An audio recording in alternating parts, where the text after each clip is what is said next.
देखिए, आज हम करेंगे जो चैप्टर 2 है आपका भारतीय अर्थव्यवस्था के क्षेत्रक। किसके बारे में? भारतीय अर्थव्यवस्था के क्षेत्रक के बारे में अपन पढ़ेंगे। तो देखिए, पहला प्रश्न आपका, इस क्षेत्र के श्रमिक माल का उत्पादन नहीं करते हैं। तो इस क्षेत्र के श्रमिक माल का उत्पादन नहीं करते, तृतीयक, द्वितीयक, प्राथमिक या उपरोक्त में से कोई नहीं। तो राइट आंसर आपका तृतीयक। ठीक है ना। चलिए देखिए, दूसरा प्रश्न है, संगठित क्षेत्र का सही अर्थ चुने। तो संगठित क्षेत्र का सही अर्थ चुनना है।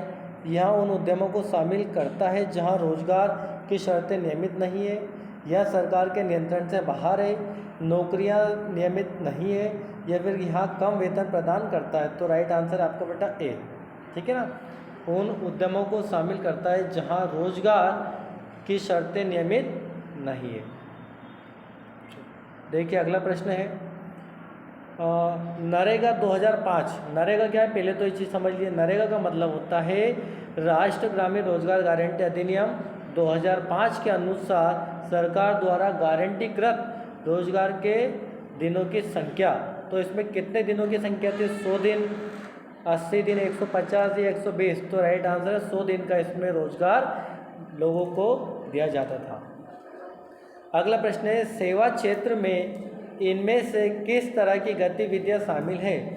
तो सेवा क्षेत्र में इनमें से किस तरह की गतिविधियां शामिल है? तो इसका राइट आंसर बेटा आपका सी। सेवा क्षेत्र की बात कर रहे हैं तो परिवहन, संचार और बैंकिंग।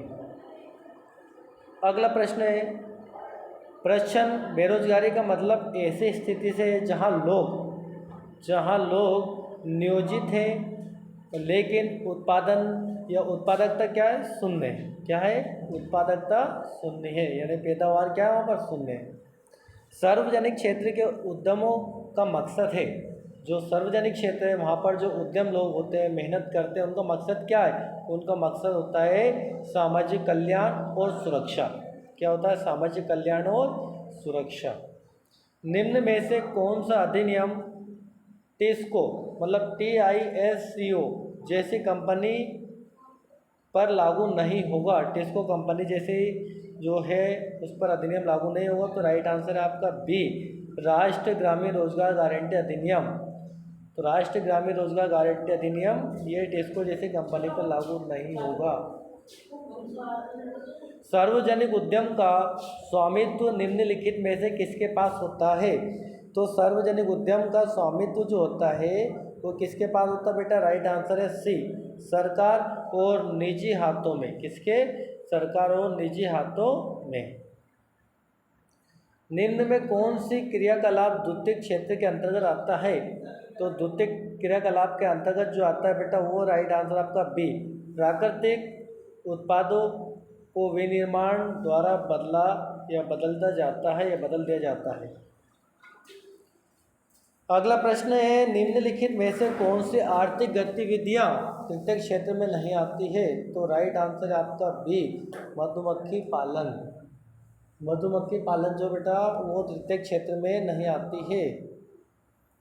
सार्वजनिक क्षेत्र के संबंध में निम्नलिखित में से कौन सा कथन सही है? तो सार्वजनिक क्षेत्र के संबंध में निम्नलिखित में से कौन सा कथन सही है? तो राइट आंसर आपका बी, सरकार के पास संपत्ति। क्या है? सरकार के पास संपत्ति, ये आपका सही है। अगला प्रश्न देखिए, जीडीपी का मतलब क्या होता है? जीडीपी का मतलब होता है बेटा सकल घरेलू उत्पाद। क्या होता है? सकल घरेलू उत्पाद, जीडीपी। अगला प्रश्न है, इनमें से किस देश दुनिया में निरक्षर आबादी का सबसे बड़ा आकार है? तो निरक्षर आबादी का सबसे बड़ा आकार है भारत में। कहाँ पर है? भारत में। 14वां प्रश्न है, क्षेत्रक के श्रमिक वस्तु का उत्पादन ना ही करते हैं। कौन नहीं करते? द्वितीयक। कौन नहीं करते बेटा? द्वितीयक नहीं करते हैं। कपास एक उत्पाद है। कपास कैसा उत्पाद है? प्राकृतिक। कैसा है? प्राकृतिक। कपास की खेती के लिए पूर्णतः प्राकृतिक का कारक पर निर्भर है। तो कपास की खेती के लिए पूर्णतः प्राकृतिक कारक पर निर्भर है। तो ये सभी सूर्य का प्रकाश, वर्षा और जलवायु सभी है। रोजगार गारंटी अधिनियम वर्ष लागू हुआ, तो रोजगार गारंटी अधिनियम चालू होता बेटा 2005 में। कब किया गया? 2005 में। प्राथमिक, द्वितीयक और तृतीयक क्षेत्र की गतिविधियां हैं, तो राइट आंसर आपका डी। प्राथमिक भी परस्पर निर्भर, द्वितीय की भी, तृतीय और चतुर्थी की भी, सभी। अर्थव्यवस्था में प्रत्येक क्षेत्र के अंतिम उत्पाद की ही गणना क्यों की जाती है? तो प्रश्नों को पढ़ लीजिए। अर्थव्यवस्था में जो प्रत्येक क्षेत्र के अंतिम उत्पाद, मतलब जो अंत में जो हाथ में आता है, उस उत्पाद की गणना क्यों की जाती है? तो राइट आंसर दोहरी गणना की समस्या से बचने के लिए। किसकी? दोहरी गणना की जनगणना से बचने के लिए। प्राकृतिक संसाधनों के प्रत्यक्ष उपयोग पर आधारित अनेक गतिविधियां हैं, तो प्राकृतिक संसाधनों के प्रत्यक्ष उपयोग पर आधारित अनेक गतिविधियां क्या है? तो राइट आंसर आपका ए, कपास की खेती। क्या है? कपास की खेती। सेवा क्षेत्रक में शामिल गतिविधियों के उदाहरण है, तो सेवा क्षेत्रक में शामिल गतिविधियों के उदाहरण क्या है? राइट आंसर है बी, डी, परिवहन, भंडारण और संचार व बैंकिंग। प्राकृतिक संसाधनों के द्वारा उत्पादन करने वाली गतिविधियाँ कहलाती है, उत्पादन करने वाली गतिविधि कहलाती है प्राथमिक सेवाएं। क्या कहलाती है? प्राथमिक सेवाएं। भारत में प्रचलन बेरोजगारी सामान्यतः दिखाई देती है, तो राइट आंसर कृषि क्षेत्र में। किसमें? कृषि क्षेत्र में। अगला है, जब एक काम पर आवश्यकता से अधिक श्रमिक लगे हों उसे कहा जाता है, तो प्रचलन बेरोजगारी। क्या कहा जाता है? प्रचलन बेरोजगारी। वहाँ गतिविधियाँ जो स्वयं वस्तु का उत्पादन नहीं करती बल्कि उत्पादन प्रक्रिया में सहयोग देती है, क्षेत्र में आती है। किस क्षेत्र में आती है बेटा? द्वितीय क्षेत्र में आती है। किस में आती है? द्वितीय क्षेत्र में। अर्थव्यवस्था को सार्वजनिक और निजी क्षेत्र में किस आधार पर वर्गीकृत किया जाता है? तो किस आधार पर? उद्यम का स्वामित्व। किसमें? उद्यम का स्वामित्व पर। अगला प्रश्न प्राथमिक क्षेत्र से संबंधित है। प्राथमिक क्षेत्र से संबंधित क्या है? तो डी, उपयुक्त सभी। कृषि है, डेयरी वानिकी है, मछली पकड़ना, खनन, तो राइट आंसर हो जाएगा उपयुक्त सभी, यानी कि सभी है। विनिर्माण क्षेत्र से संबंध है। विनिर्माण क्षेत्र से संबंध है बेटा द्वितीय क्षेत्र। कौन सा? बी, द्वितीय क्षेत्र। लाभ के उद्देश्य से किस क्षेत्र में गतिविधियां निर्देशित नहीं की जाती है? लाभ के उद्देश्य से, तो राइट आंसर आपका बी, सार्वजनिक क्षेत्र से। किसी अर्थव्यवस्था के क्षेत्र को सार्वजनिक और निजी में किस आधार पर वर्गीकृत किया जाता है? तो राइट आंसर है सी, उद्यमों का स्वामित्व पर।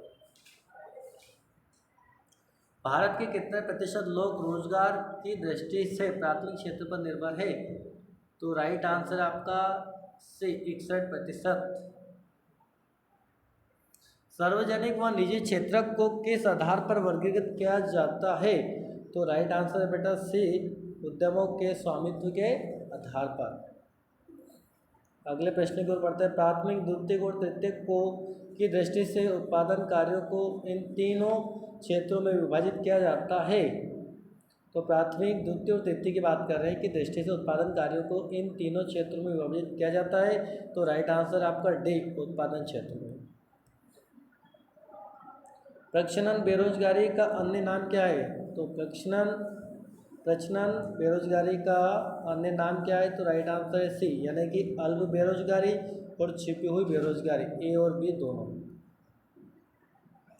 भारत में जीडीपी ज्ञात करना जैसा कठिन कार्य द्वारा किया जाता है। किसके द्वारा किया जाता है? केंद्र सरकार के मंत्रालय द्वारा।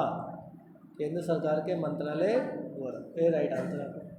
प्राथमिक क्षेत्र में सम्मिलित आर्थिक गतिविधियां हैं।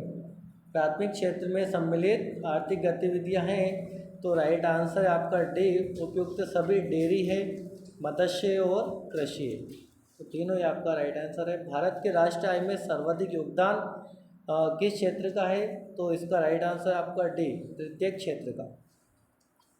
चलिए अगले प्रश्न की ओर बढ़ते हैं। भारत के राष्ट्रीय आय में सबसे कम योगदान किस क्षेत्र का है? तो भारत के राष्ट्रीय आय में सबसे कम जो योगदान है उसका राइट आंसर आपका बी, द्वितीय क्षेत्र का सबसे कम योगदान है। मिश्रित अर्थव्यवस्था का अर्थ है, मिश्रित का मतलब होता है जो सब प्रकार से मिश्रित हो, तो इसका राइट आंसर है डी, सभी। सार्वजनिक और निजी क्षेत्र का अस्तित्व, औद्योगिक विकास, विदेशियों का सहयोग, और वृहद और कुटीर उद्योग का अस्तित्व, सभी है। अगला प्रश्न है, आर्थिक कार्यों के आधार पर किसी देश की अर्थव्यवस्था को विभाजित किया जा सकता है। किस पर विभाजित किया जा सकता है? डी, उपयुक्त सभी, प्राथमिक क्षेत्र, द्वितीय और तृतीय। उद्योग को किस क्षेत्र में सम्मिलित किया जाता है? प्राथमिक क्षेत्र में, द्वितीय, तृतीय। तो ये है आपका उद्योग को द्वितीय क्षेत्र में सम्मिलित किया जाता है। किसी बैंक में कार्यरत मैनेजर को किस क्षेत्र में शामिल किया जाएगा? कोई सी बैंक है, उसमें एक मैनेजर कार्य करता है, कार्यरत है, तो उसको किस क्षेत्र में शामिल किया जाएगा? तो उसको शामिल किया जाएगा तृतीय क्षेत्र में, सी में। निम्नलिखित में से किसे प्रच्छन्न बेरोजगारी के नाम से जाना जाता है? ये देखो रिपीट हो गया, तो इसमें अल्प बेरोजगारी या अल्प रोजगार, सॉरी। कृषिगत क्षेत्र के श्रमिक होते हैं, जो कृषिगत क्षेत्र के श्रमिक होते हैं वो होते हैं अल्प रोजगार। कैसे होते हैं? अल्प रोजगार। अगला प्रश्न है, निम्नलिखित में से कौन सा व्यवसाय तृतीय क्षेत्र के अंतर्गत आता है? तो इसका राइट आंसर है सी, इसका आता है सी, संचार। सवेतन छुट्टी का प्रावधान किस क्षेत्र में होता है? सवेतन छुट्टी का प्रावधान जो होता है वो होता है संगठित क्षेत्र में। इसमें होता है संगठित क्षेत्र में। जीडीपी का अर्थ है एक सकल घरेलू उत्पाद। तो ये कथन जो है बेटा सही है गलत है? तो राइट आंसर है सही। जीडीपी का मतलब होता है एकल घरेलू उत्पाद। सकल, सकल भी बोल सकते हैं इसको अपन, सकल घरेलू उत्पाद। तो देखिए यहाँ पर अपन ने इस पूरे चैप्टर के क्वेश्चन आंसर को कंप्लीट करा है, जो कि आपके जो अर्थशास्त्र की जो पुस्तक है जिसका चैप्टर है पार्ट 2, है ना। तो यहाँ पर अपन ने पूरा इजी कंप्लीट किया है। तो आज के लिए इतना ही, जय हिंद।